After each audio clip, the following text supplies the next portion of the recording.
अक्षय तृतीयेच्या दिवशी या वस्तूंची खरेदी केल्याने त्याचे अक्षय म्हणजेच कधीही न संपणारे फळ प्राप्त होत असते. श्री स्वामी समर्थ. अक्षय तृतीया म्हणजे 3.5 मुहूर्तांपैकी एक मुहूर्त. हिंदू पंचांगानुसार वैशाख महिन्यातील शुक्ल पक्ष तृतीयेला अक्षय तृतीया साजरी केली जाते. यंदा 19 एप्रिलला अक्षय तृतीया आहे.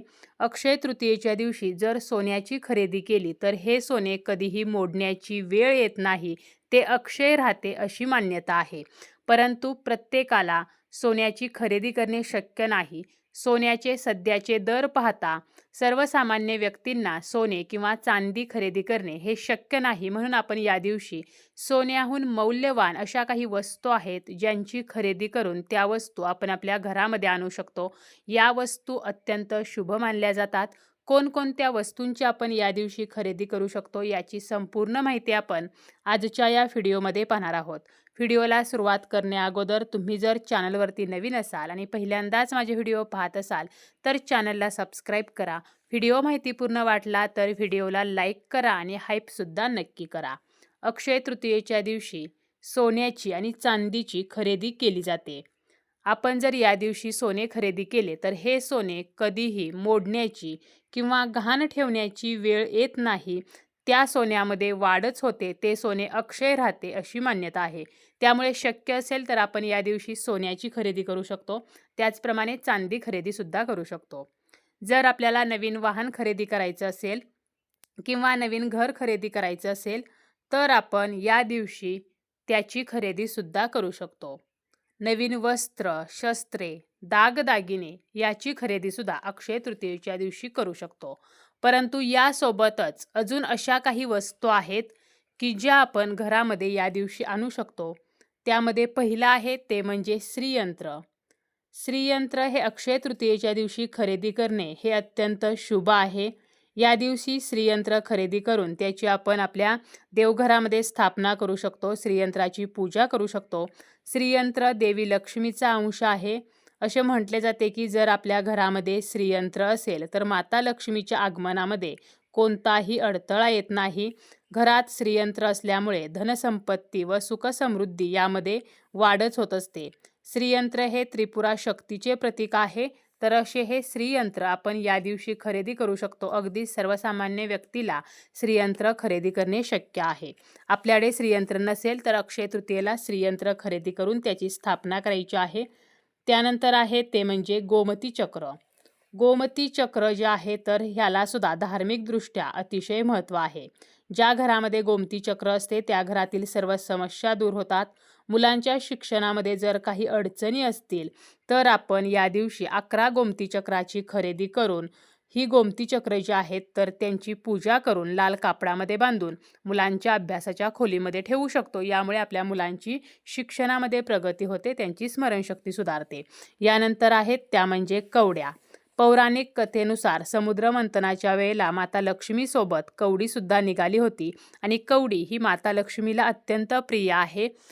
आपण अक्षय तृतीयेच्या दिवशी विष्णू, माता लक्ष्मी यांची पूजा करत असतो. या दिवशी आपण कवड्यांची पूजा केली तर याचे सुद्धा आपल्याला शुभफळ प्राप्त होते. आपल्याकडे जर कवड्या नसतील तर आपण या दिवशी कवड्यांची खरेदी करू शकतो. 5 किंवा 7 कवड्या आपल्याला आणायच्या आहेत आणि त्यांची पूजा करायची आहे. आपल्या देवघरामध्ये या कवड्यांची स्थापना करायची आहे.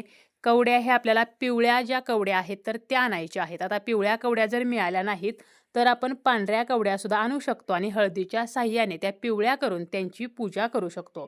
तसेच या दिवशी आपण मोरपीस जे आहे तर ते सुद्धा खरेदी करू शकतो. ज्योतिषशास्त्रानुसार मोरपिसाचे खूप फायदे आहेत आणि अगदी प्रत्येकाला मोरपीस जे आहे तर ते खरेदी करणे शक्य आहे. एक मोरपीस हे आपले भाग्य बदलू शकते. आपल्या घराच्या आग्नेय कोपऱ्यामध्ये जर आपण मोरपीस लावले तर आपल्या घराच्या उत्पन्नामध्ये वाढ होते. घरामध्ये अचानक कोणतीही पीडा येत नाही. कालसर्प दोषासारखे जे दोष आहेत तर ते दूर करण्याची अपार शक्ती मोरपिसामध्ये असते. त्यामुळे आपण मोरपीस जे आहे तर ते सुद्धा या दिवशी खरेदी करून घराच्या आग्नेय कोपऱ्यामध्ये ठेवू शकतो. अक्षय तृतीयेला जर आपण श्रीयंत्राची खरेदी करणार असू तर श्रीयंत्रावरती ठेवण्यासाठी कमळगट्ट्याची माळ सुद्धा आपल्या आपल्याला खरेदी करायची आहे. श्रीयंत्रावरती कमळगट्ट्याची माळ ठेवणे म्हणजे 108 कमळाची फुले माता लक्ष्मीला अर्पण केल्यासारखे आहे. माता लक्ष्मीला कमळगट्टा अत्यंत प्रिय आहे. त्यामुळे आपल्याला कमळगट्ट्याची माळ जी आहे तर ती सुद्धा या दिवशी खरेदी करायची आहे. कमळगट्ट्याच्या माळेने जर आपण माता लक्ष्मीच्या कोणत्याही मंत्राचा जप केला तर आपल्या घरातील दारिद्र्य आणि गरिबीही दूर होत असते. यानंतर आहे ते म्हणजे कुबेर यंत्र. कुबेर यंत्र म्हणजे स्वतः कुबेर आहेत. कुबेर यंत्रामध्ये भरपूर ऊर्जा असते. आपल्या घरामध्ये जर आर्थिक समस्या असतील, घरामध्ये पैशाच्या अडचणी आहेत, पैसा येत नाही किंवा पैसा आला तरी तो टिकत नाही, त्यामुळे आपण अक्षय तृतीयेच्या दिवशी कुबेर यंत्र हे खरेदी करून आपल्या घरामध्ये ते स्थापन करू शकतो. कुबेर यंत्र हे उत्तर दिशेला नेहमी आपल्याला ठेवायचं आहे. यामुळे आपले भाग्य उजळते. तसेच आपलं जर ऑफिस असेल किंवा आपलं दुकान असेल, व्यवसाय असेल, या ठिकाणी सुद्धा आपण कुबेर यंत्र हे ठेवू शकतो. यानंतर आहे ते म्हणजे गजलक्ष्मी. गजलक्ष्मी म्हणजे हत्तीच्या छोट्या आकाराच्या मूर्ती. तर आपण लक्ष्मी प्राप्तीसाठी अक्षय तृतीयेच्या दिवशी गजलक्ष्मी खरेदी करून त्यांची सुद्धा आपल्या घरामध्ये स्थापना करू शकतो. आता चांदीच्या गजलक्ष्मी आपण खरेदी करू शकतो किंवा पितळेच्या, पंचधातूच्या. गजलक्ष्मी घेताना नेहमी 2 आपल्याला घ्यायच्या आहेत. गजलक्ष्मी समृद्धीचे प्रतीक आहेत.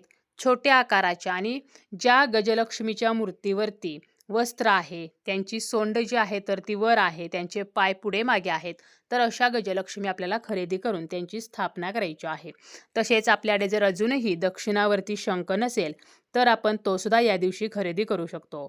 असे म्हटले जाते की ज्या घरामध्ये दक्षिणावर्ती शंख असतो त्या घरामध्ये सदैव धनसमृद्धीचा वास असतो. वास्तुशास्त्रानुसार दक्षिणावर्ती शंखाची आपण पूजा करून तो लाल कापडामध्ये गुंडाळून जर आपल्या तिजोरीमध्ये ठेवला तर कधीही पैशाची कमतरता भासत नाही.